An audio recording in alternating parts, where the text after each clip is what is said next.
Good morning and welcome, dear friends. Thank you for blessing us with your presence today. So good to see you here on a crisp February morning. So I'm going to do the chalice lighting in the tradition of my friends, the pagans. South.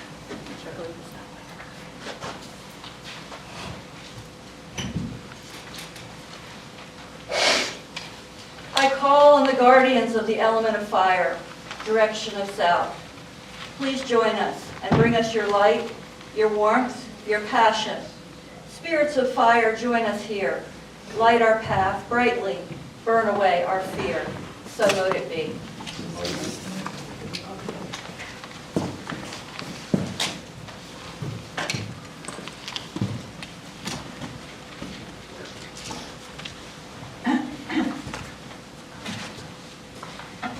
Charlene Talcott is a lifelong nature lover and has worked in environmental education and volunteer management in government and nonprofit roles. She is a founding member of the Virginia Master Naturalist Program and a member of the Northern Neck chapter. She is a board member of the Virginia Association for Environmental Education and currently works as project manager for nonprofits. In her spare time, she enjoys listening to and playing music, learning languages, and snuggling with her two big boy retrievers. Charlene believes that the divine flows through all living things and connects us with nature. It's my pleasure to give the floor to our friend, Charlene Talcott.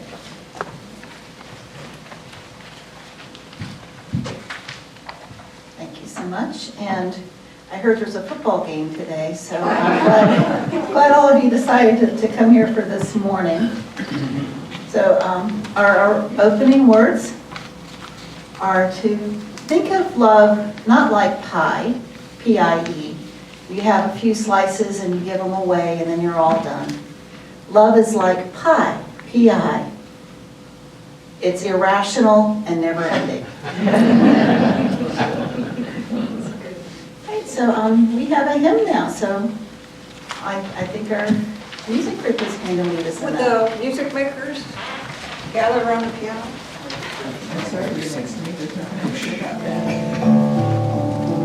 May I be filled with loving kindness. May I be well. May I be filled with loving kindness. May I be well. May I be peaceful and at ease. May I be whole. May we be filled with loving kindness. May we be well. May we be filled with loving kindness. May we be well. May we be peaceful and at ease. May we be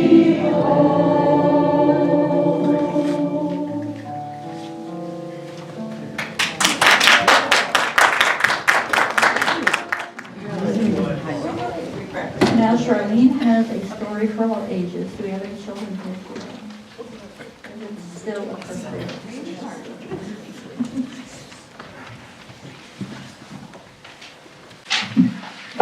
This story comes from the Unitarian Universalist Association, Love Stories for Children. And this one is called Valentine's for the Governor. Have you ever stopped to think about all the different people you love and all the different people who love you? There are many kinds of love and many ways to show you love someone. Valentine's Day is a holiday that celebrates love. People often give each other cards on Valentine's Day to show they care. Receiving a Valentine can make someone feel special and appreciated, especially when it's a homemade Valentine. Think about the people you give a Valentine to. Would you make one for your parents or your grandparents? What about your cousins, your friends, or your neighbors? What about your state governor? On Valentine's Day in 2005, thousands of Unitarian Universalists in California sent Valentines to their governor, Arnold Schwarzenegger. Do you think they sent him Valentines because they loved him? No, they sent him Valentines because they wanted to teach him something about love. You see, California had a law about who was allowed to get married and who was not. The law said that if a man and a woman loved each other, they were allowed to show their love and become a family by getting married. But if two men loved each other, or two women loved each other, the law said they could not get married. We are Unitarian Universalists. We value all love. When a law says some people's love is better or more important than other people's love, we believe that's hurtful and unfair. Telling two women or two men who love each other they cannot get married also means the laws won't protect them as a family. The law says their community does not have to help them share their life plans, their money, or even their children the same way other couples can. That's why UU congregations in California decided to get involved and speak out about the law. They wanted us to tell the governor how important marriage equality was to them. If he understood that, they thought he would support marriage equality too. The California congregations could have made lots of phone calls to the governor's office or written emails to the governor, but that was not enough. Excuse me. They wanted to do something big, something colorful, something that would grab the governor's attention.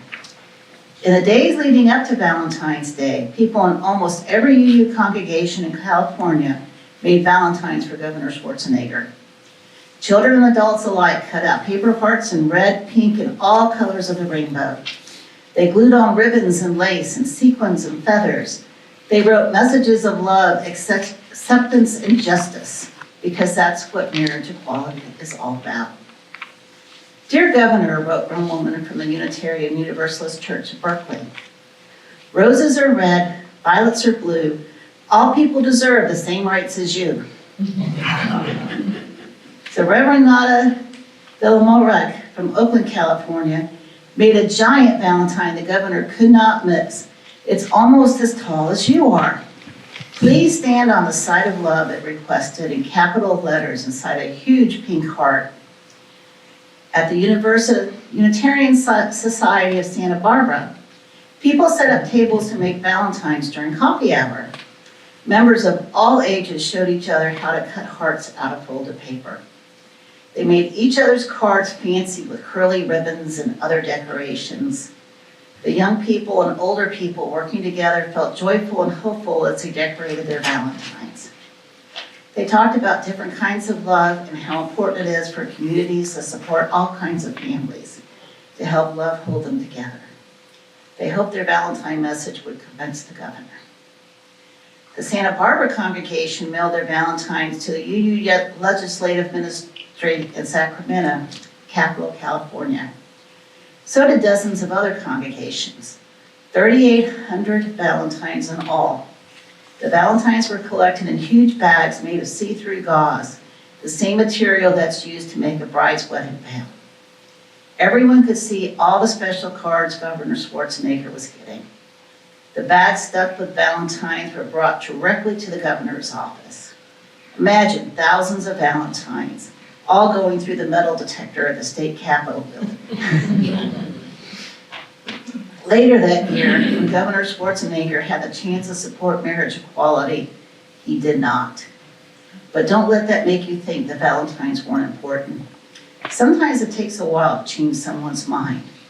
The governor did not forget the Valentines. A couple of years later, he decided he agreed with many Californians that the marriage laws were not fair. Maybe next time he'd be ready to stand on the side of love. The Valentine's Day action also helped Unitarian Universalists become leaders in the campaign for marriage equality in California. The children and adults who made Valentines for the governor showed everyone how our congregations work together for justice.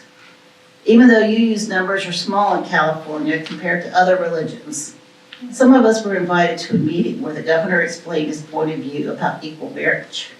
Get over a cold, excuse me. Then he led a group of people from different religions to take the marriage equality campaign into California's courts. It was all because of our Valentines. After that, Governor Schwarzenegger, his advisors, and everyone working for marriage equality in California knew how Unitarian Universalists can unite in faithful action and use a democratic process to push for fairness. Unitarian Universalists have not given up the fight for marriage equality.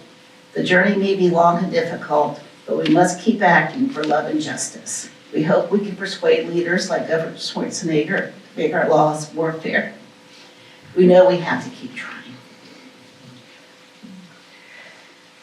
So Donna Burnett was 21 when she was outed as an elf, which I'd really like to talk to you about sometime.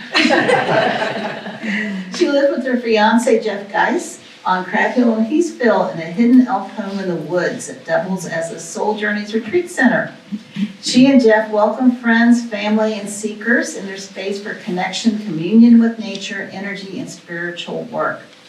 Donna's 2 grown sons live in Fredericksburg, SUNS, and her bonus by marriage son and daughter, as well as first grandson, live in Pennsylvania. Donna and Jeff are going to be married on June 1st, but she doesn't intend to change her name unless it's something like Grand Empress Goddess Elf Warm Hug. She's worn many hats: mom, teacher, free hugger, meetup organizer, professional cuddler, business owner, massage therapist, Cub Scout leader, kitchen and garden designer, gotta take a breath, daughter, sister, wife, author, life coach, mindfulness facilitator, and movie star, just to name a few. Wow. So here she is to do our reading. Here she is.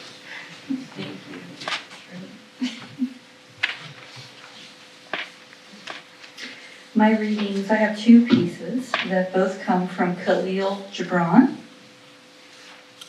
and they're both from his work called On Love, The Prophet, and they're on love.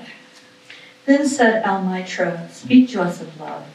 And he raised his head and looked upon the people, and there fell a stillness upon them, and with a great voice he said, "When love beckons you, follow him, though his ways are hard and steep, and when his wings enfold you to yield to him.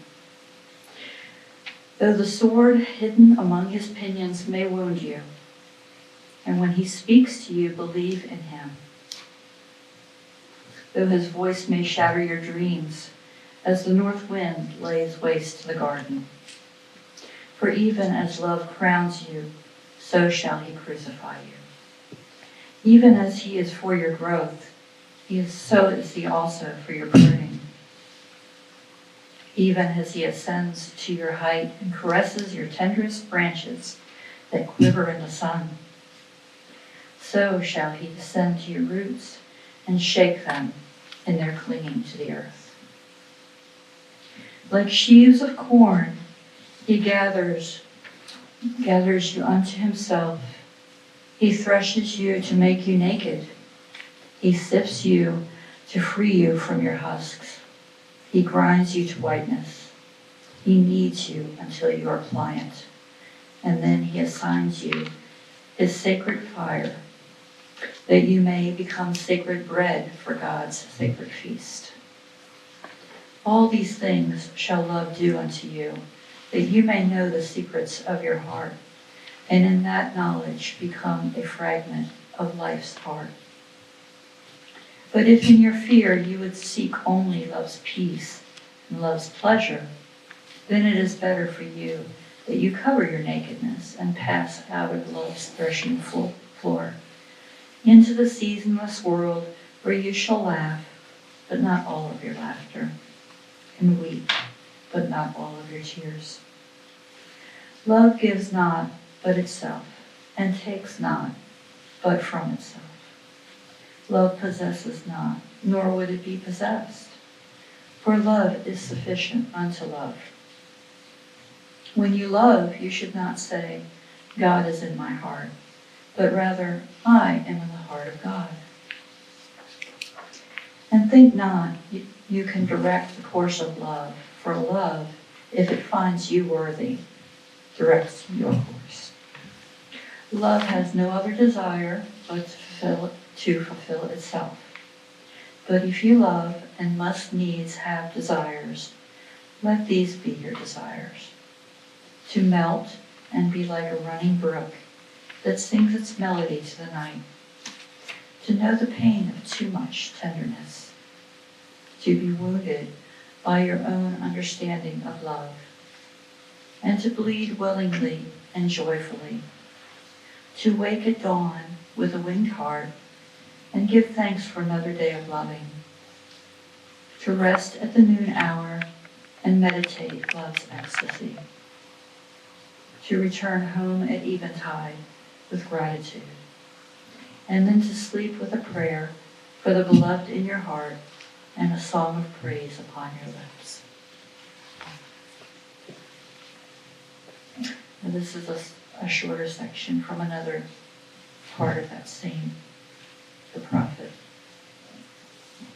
Let there be spaces in your togetherness, and let the winds of the heavens dance between you.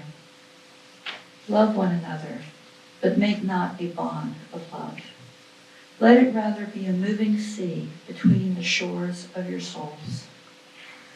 Fill each other's cup, but drink not from one cup. Give one another of your bread, but eat not from the same loaf.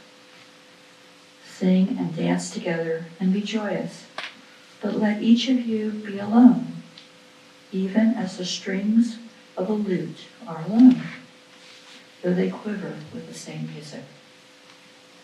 Give your hearts, but not into each other's keeping, for only the hand of life can contain your hearts. And stand together, yet not too near together, for the pillars of the temple stand apart, and the oak tree and the cypress grow not in each other's shadow.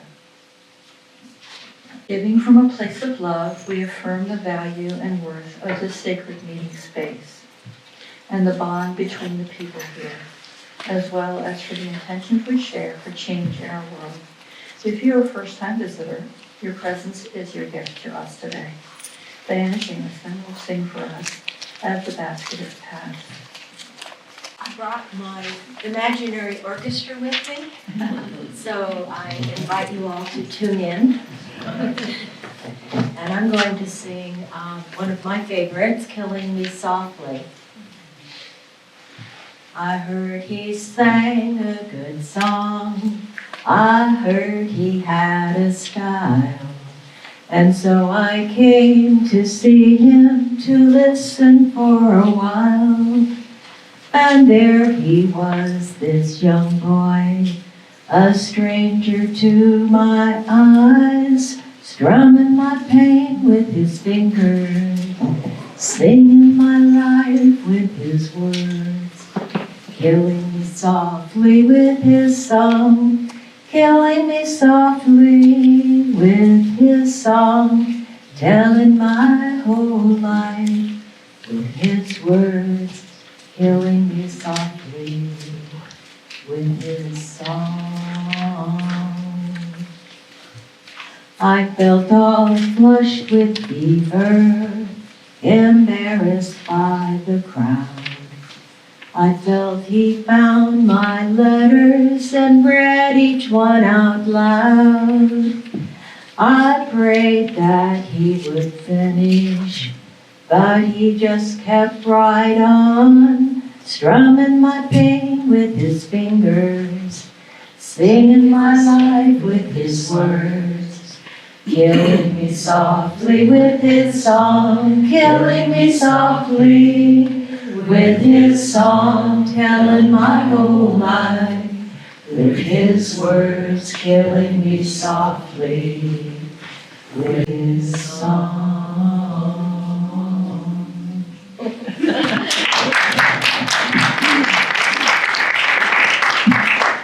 Today's service is a little different in case you hadn't noticed. For one, we're celebrating love, in case you hadn't figured that out, upcoming Valentine's Day. And many years ago, I attended the UU in Williamsburg, and for Valentine's Day, they had several people come up and talk about all different kinds of love. And I wanted to do that one here. So I mentioned it to the program community in November, December. So we're going to have different readings, and so Janet is going to read Corinthians chapter 13. If you were raised in a Christian church like I was, probably sometime in elementary school, you asked to memorize Bible verses. And I remember that. I got a little Bible pen for memorizing so many, and I certainly didn't memorize the entire Corinthians, but it was one that stuck with me, and most of the other things I memorized, I had no idea what they were. But I thought this was a good part of the Bible on love that I could relate to. Corinthians chapter 13. If you speak in human and angelic tongues, but do not have love, I am a resounding gong or a clashing cymbal. And if I have the gift of prophecy and comprehend all mysteries and all knowledge, if I have all faith so as to move mountains, but do not have love, I am nothing. If I give away everything I own, if I hand my body over so that I may boast, but do not have love, I gain nothing. Love is patient, love is kind, it is not jealous, it is not pompous, it is not inflated, it is not rude, it does not seek its own interest, it is not quick-tempered, it does not brood over injury. It does not rejoice over wrongdoing, but rejoices with the truth. It bears all things, believes all things, hopes all things, endures all things. Love never fails. If there are prophecies, they will be brought to nothing. If tongues, they will cease. If knowledge, it will be brought to nothing. For we know partially, and we prophesy partially. But when the perfect comes, the partial will pass away. When I was a child, I used to talk as a child, think as a child, reason as a child. When I became a man, I put aside childish things.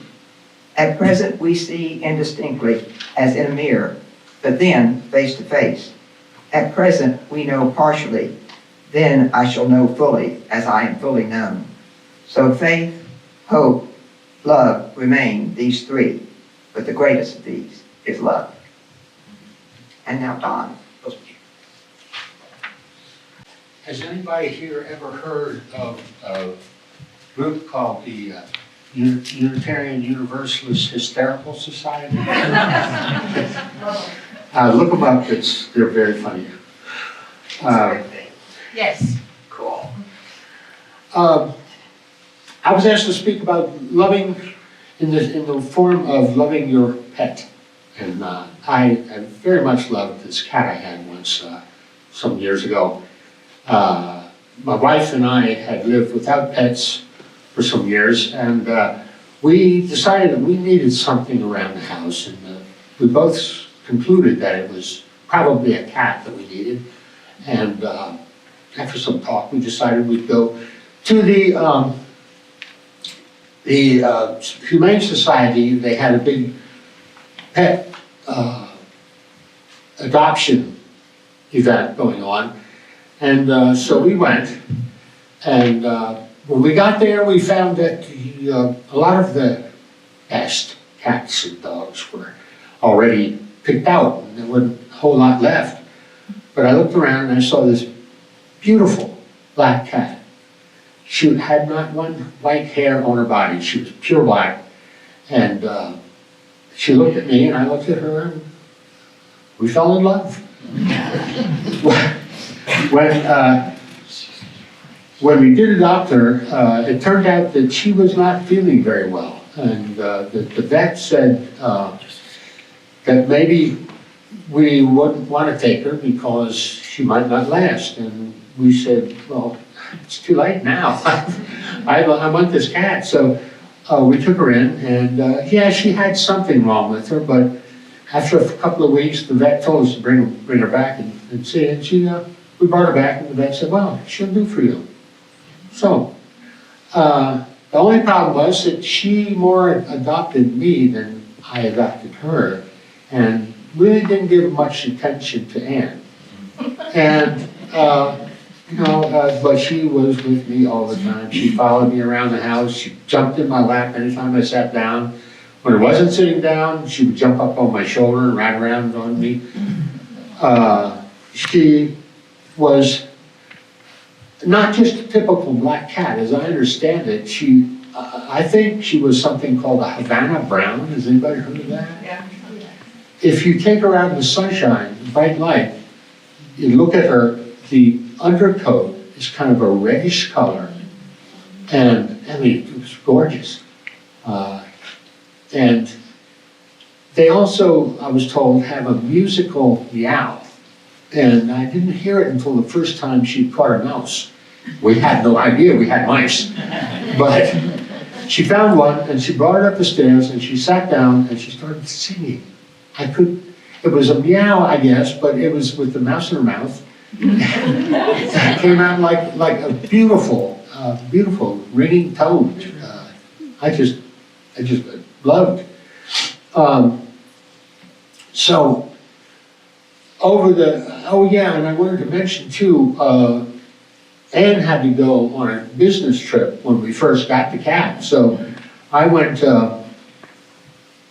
and I was told to build a little place in one of the extra rooms for her to go to in case she felt like she needed to be by herself, and just respect that. But I put her in that room. She found a little bed that I made for her, and she curled up and fell asleep, but I could not leave. I lay there in case she wanted me. And I was told that was a good idea. I mean, that really kind of forged the bond there a bit. And so she became my cat. I decided, we talked about naming her, and I decided that I wanted to name her after somebody I knew that I really admired. And I knew this woman that ran a radio show on the radio, and it was a music show. And it was about mostly Scottish and Irish music. And her name was Fiona Ritchie. Wonderful accent she has. And so I named the cat Fiona. It turned out that Fiona means fair, which is not right exactly for a black cat. But we did stuff with her, and I started shortening it to Fee. And so it was always, Fee, come get your dinner, and stuff like that. And we had a great time. When Ann and I moved down here, she came along, and most cats will cry a bit when you take them on a long drive. She was crying a little bit. And by that time we had gotten another cat to keep each other company, but like cats often do, they didn't really keep each other company very well. They rolled around, yelled at each other. But they eventually got used to one another. We got here, and I realized I've gone off on a tangent here. I wanted to mention something about the fact that sometime when I was a kid, I got the idea that men don't love cats, but dogs. Dogs were for men, cats were for women. It didn't matter. It didn't matter when it came down to it, because this cat was just a lovable creature. And so we came down here. She got used to the place pretty quick. The other cat did too. And we were merrily rolling along. And whatever it was that she had turned out to be settling in as a kidney problem, which is bad for cats. I did what I could We kept her for long enough that I think she had lived a fairly good life. And then when we got down to it, she was wasting away, and that, it's a pitiful look. The cat that's wasting away, the skeleton showing through. We had to put her down. And I missed her very much. But the oddest thing happened. Our next door neighbors had a dog, and they adopted a cat themselves. And this cat was a black cat. In fact, she looked so much like Fee, I couldn't believe it. And she hung around our house, but we didn't let her in because we were told she didn't tolerate anything else but humans. She didn't tolerate any dogs or cats or anything. So, the day after we had put Fee down, I went to the front door to look at something or something. I opened up the door and this cat walked right in, black cat from the neighborhood. And it was almost like she said, I hear you're looking for another black cat. And she became another pet that was, it really filled in a bit of a gap, and I miss them both. They're both gone now. And it's funny how you get attached to a cat, and people don't think that much of them. Some people, but this was love. I love that cat. I love them all. I love dogs too. And I love my wife. It's not necessarily that order. So, also cats are happening all the time around here, and they get abandoned. And if you can adopt a cat, I recommend it. But it's up to you. Thank you.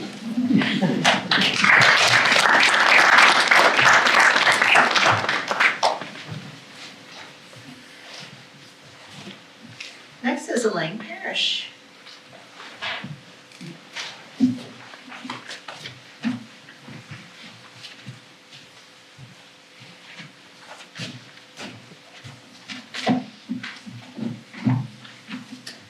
Before I start, I'm going to ask you to close your eyes as I read this to you.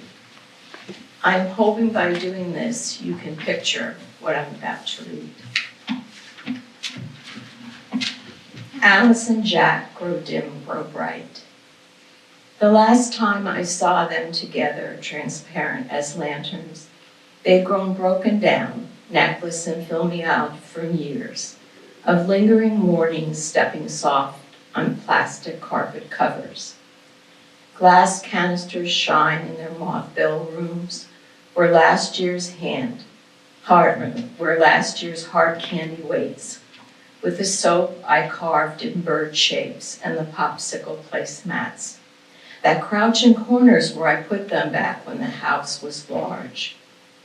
They made me coffee, stirred chip cups with finger-worn spoons, and creak with laughter at my half-hearted tellings, their undersea hearing leaning across the table. Their hands speckled anemones stirring softly on the flecked formica, and still their beauty shimmers under his dimmed polyester hat, her thinning pink hairnet, its weightless smiles, and hands slow settling when I open the aluminum door, bird bone lights on loud springs. I see them as I drive off. Gray shadows there behind the dull screen. Glasses, winking hands raised in the quivering air. Blurred bodies bending together like wings. This is Alice and Jack, Grow Dim, Grow Bright. This poem was written by our daughter, Gillian, and published in Poet Lore in 2003. It was written about my parents and given to my mother after my dad's passing years later. Gillian took the name Alice from my dad's sister who died of diphtheria at age 6. Jack was my uncle and father figure for many years. She wove this into her love of family. Gillian is a poet, a writer, a teacher, a professor, a believer in social justice, and now a counselor whose passion is to help others as they strive to find themselves through hard work and kindness. Her clients are her passion, and she loves what she does. I've spoken of Gillian to you before, and thank you for listening.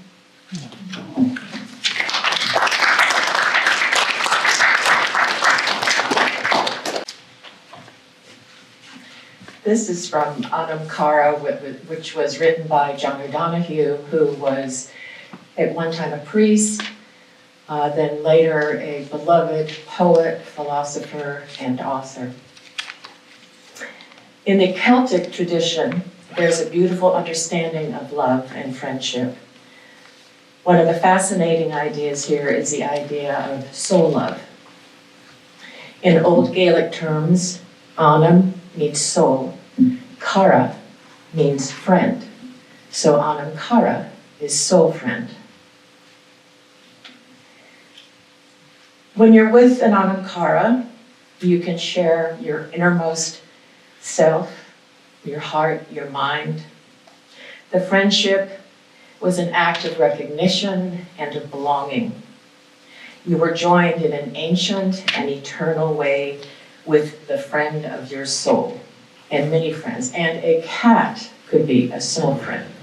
It's that recognition of something that you don't fully understand, but you just feel this deep, loving connection, and you're safe to truly be yourself. This kind of friendship allows for understanding to dawn, and this understanding is precious. Where you are understood, you are at home. When you really feel understood, you feel free to release yourself into the trust and shelter of another person, and I think we all long for that.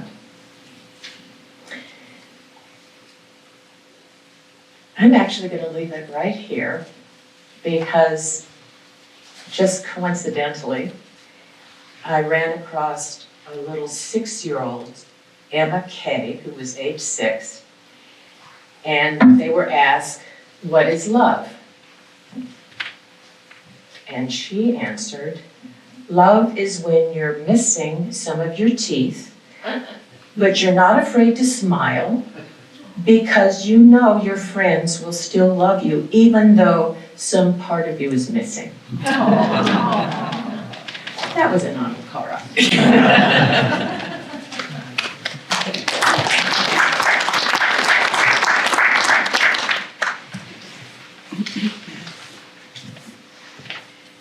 And in your service, order of service, a little misprint is, my talk is letting others show you love, not show your love. So there's a lot of times that we need help in life, but we're often reluctant to ask for it. Our inner voice tells us, I don't want to be a bother. I don't want others to know that I'm not as strong as I want them to think I am. I'm sure they're busy. I don't want to take away from their busy lives for silly old me. But one man I knew lost his wife and had health problems of his own. And when you went to see Joe, he would show you to the rocking chairs on the porch and go inside and get some tea for you all to drink while you both visited.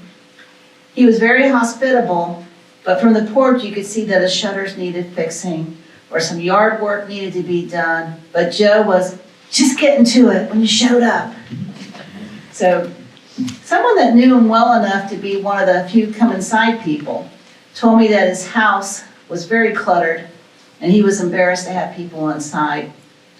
But he turned down offers to haul the junk away or clean the house or fix his meals or even get trips to the doctor. He was getting very skinny in his last couple of years. We were all worried about him, but he would not take any help. At his funeral, his son spoke about the ethic he was raised with, that men don't ask for help. He was active in his church. He had been a long-time volunteer firefighter. He had taken pride in the landscaping of his house. In Joe's mind, he was a giver, a helper, a strong man, not someone that needed help. But his son's next words really stuck with me.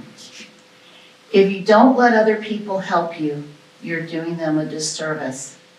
Think of how you feel when you help others. It's a good feeling, isn't it? By letting others help you, you are letting them show their love for you. And I promise, no one is thinking less of you for accepting help. You're creating a new kind of love together, an altruistic exchange. We are fortunate to have a loving and giving congregation here. Visits, meal trainings, rides, and sometimes just hand-holding have all been offered and received from our members. And let's keep showing that love as we're willing and able.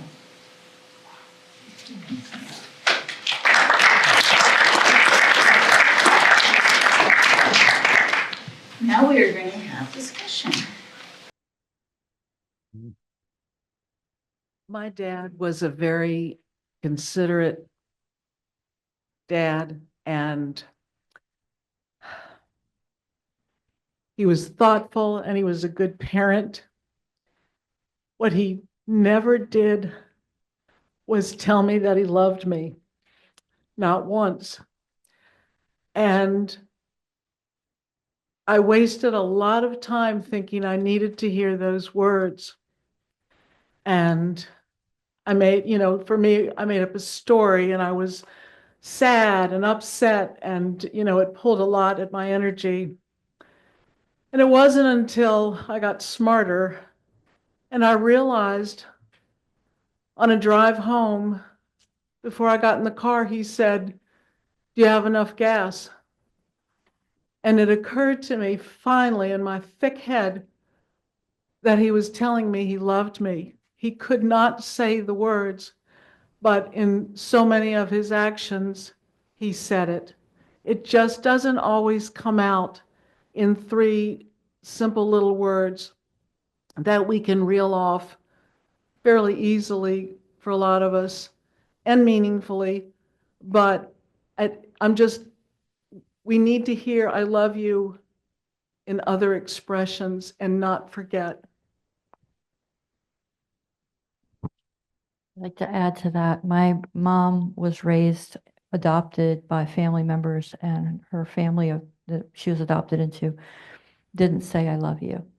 But my mom's sister had a whole different culture at her house. If you go to her house, you'd be welcomed in with a big hug and "we love you," and all of that was just abundant and, thrown like confetti everywhere. And then my mom would come back from a visit with her, and she'd go to my Uncle Billy that adopted her and say, "I love you."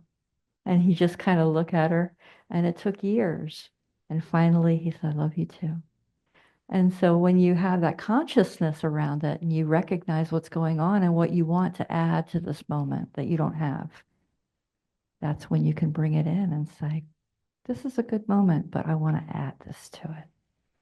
So that's how you break a cycle, right? And I'll bet you tell your son you love him all the time, don't you? Again, "we love you," and all of that was just abundant and, thrown like confetti everywhere. And then my mom would come back from a visit with her, and she'd go to my Uncle Billy that adopted her and say, "I love you." And he just kind of look at her, and it took years. And finally he said, "I love you too."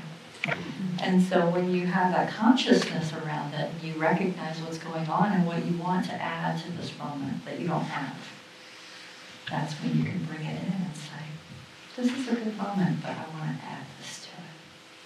So that's how you break a cycle, right? And I'll bet you tell your son you love him all the time, don't you?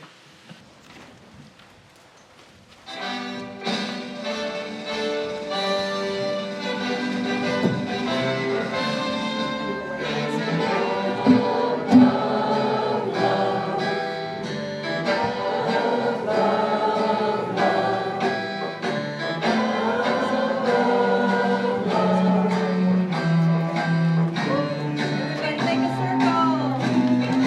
Everybody get in a circle.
which I need to do in the fashion of the pagans, or we will have repercussions for that.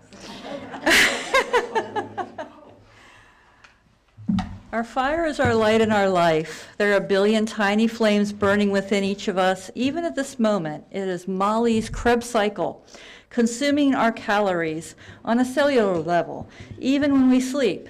And it is also the passion that makes us want to live, our love for each other, our lust for life, that tells us that our second, third, and fourth chakras are open and engaged. This small token of the element and spirit of fire that comes when we summon it, sometimes, and departs when we bid it leave. It's just a reminder of the enormous and powerful ball of flame that gives us all life, a tiny piece of which each one of us carries within us. Just one more way that nature reminds us that we are all part of the one. Element of fire, direction of south. Thank you for joining us. Stay if you will. Go if you must, so mote it be.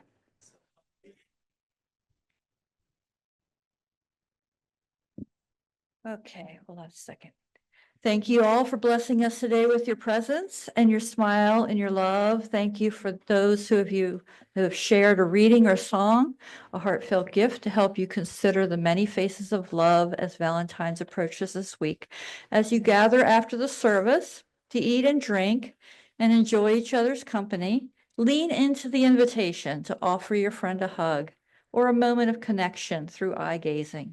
The wise prophet and songwriter John Mayer asks us in one of his songs, if you want more love, why don't you say so?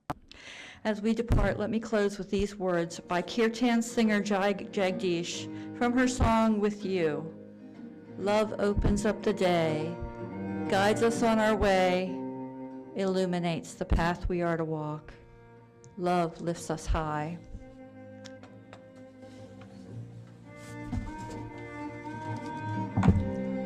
Love opens up the day, guides us on our way.